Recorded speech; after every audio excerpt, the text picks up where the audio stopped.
দর্শক, কিশোরগঞ্জের কটিয়াদীর কলেজ মাঠে জামায়াতের নির্বাচনী জনসভায় যোগ দিচ্ছেন নেতাকর্মীরা। এতে ভাষণ দেবেন দলটির আমির ডাক্তার শফিকুর রহমান।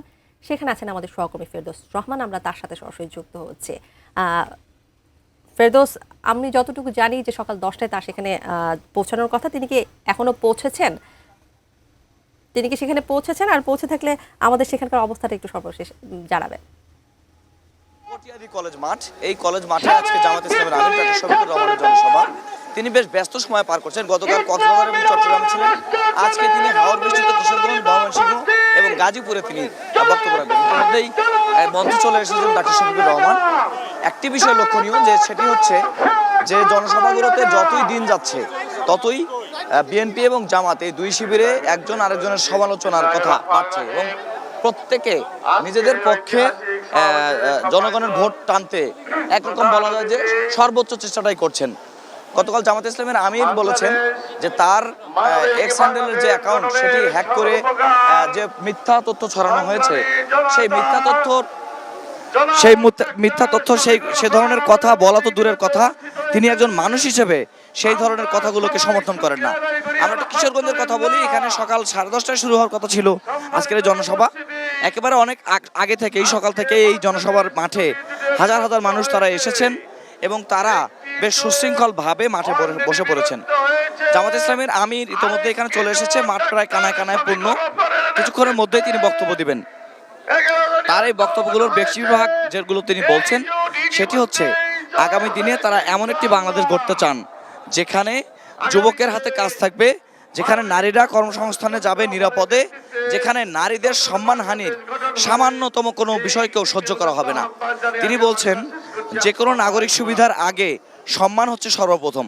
কেননা গত 5 আগস্টের অভ্যুত্থানের পরে জুলাই আন্দোলনকারীরা যে বাংলাদেশ চেয়েছিল সেটি হলো একটি সাম্যের বাংলাদেশ, সেটি হলো আত্মমর্যাদার বাংলাদেশ।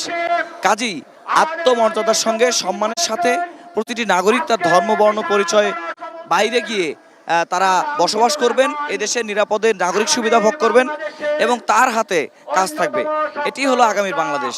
তিনি বলছেন যারা বিভিন্নভাবে প্রচারণা করছে, বিভিন্নভাবে সমালোচনা করছে, মিথ্যা প্রচারণার অংশ নিচ্ছে, তাদেরকেও তিনি বলেছেন যে তারা যেন এসব বাদ দিয়ে নতুন বাংলাদেশের পক্ষে কথা বলেন। এবং ডক্টর শফিকুর রহমান অবশ্যই সবগুলো জনসভায় একটি কথা বলেছেন, সেটি হচ্ছে আগামী নির্বাচনে যদি 18 কোটি মানুষকে বিজয়ী করতে হয় তাহলে হ্যাঁ ভোটকে বিজয়ী করতে হবে। অর্থাৎ শুরু থেকেই জামাত নেতৃত্বাধীন 11 দলীয় জোটের অবস্থান হ্যাঁ ভোটের পক্ষে এবং তারা বলছেন যেই জিতুক আগামী নির্বাচনে, যেই বিজয়ী হোক, যদি হ্যাঁ ভোট বিজয়ী না হয় তাহলে এই যে সংস্কার, এই যে জুলাই অভ্যুত্থান, এই যে রক্তদান, কোনো কিছুই আসলে বাস্তবায়ন হবে না। যে কারণে ডক্টর শফিকুর রহমান বারবারই একটা কথা বলছেন, তিনি জামাতে ইসলামীর বা 11 দলীয় জোটের বিজয় চান না, তার চাওয়া হলো 18 কোটি মানুষের বিজয়। তো এখান থেকে তিনি ময়মনসিংহে যাবেন, লম্বা পথ। আমিরে জামাত এখান থেকে হেলিকপ্টার যোগেই ময়মনসিংহ যাবেন এবং তারপরে বিকেলের দিকে তিনি গাজীপুরে বক্তব্য রাখবেন। এবং আপনি জানেন যে আগামীকালও তার নির্বাচনী সফর রয়েছে, সেটি হলো উত্তরের জেলা লালমনিরহাট, কুড়িগ্রাম এবং নীলফামারীতে। এর আগেও তিনি উত্তরবঙ্গ সফর করেছেন, কিন্তু এই 3টি জেলা বাদ পড়েছিল, যে কারণে তিনি আবারও লালমনিরহাট, কুড়িগ্রাম এবং নীলফামারী জেলায় সমাবেশ করতে যাবেন। তারপরে তিনি যাবেন দেশের পশ্চিমাঞ্চল অর্থাৎ রাজশাহী, চাঁপাইনবাবগঞ্জ এই অঞ্চলে।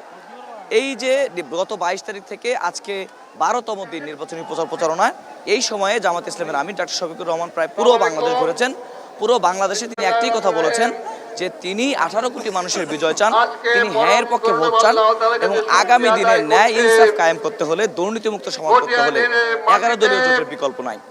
সময় যাচ্ছে, এক শিবির থেকে আরেক শিবিরে আক্রমণাত্মক ভাষা ব্যবহার করা হচ্ছে, এক পক্ষ আরেক পক্ষের সমালোচনাও করছেন। দেখার বিষয় হলো 12 তারিখে যারা সিদ্ধান্ত নেবেন তারা সাধারণ জনগণ, তারা ঠিক কাদের পক্ষে আগামীর রায় দেন। তবে ডক্টর শফিকুর রহমান বলছেন ন্যায় ইনসাফকে বিজয় করতে হলে আগামী নির্বাচনে 11 দলীয় জোটের পক্ষে থাকতে হবে।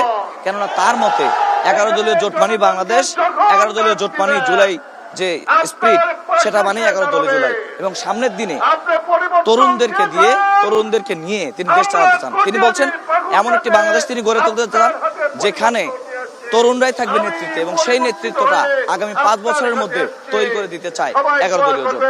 আমরা জামাত ইসলামের আমির ডাক্তার শফিকুর রহমান কিছুক্ষণের মধ্যে বক্তব্য দেবেন, তার বক্তব্য শুনবো। আমরা সেই অপেক্ষা করছি। যখন তিনি উঠবেন কথা বলতে শুরু করবেন নিশ্চয়ই আমরা আবারও আপনার সঙ্গে যুক্ত হব। তানিয়া।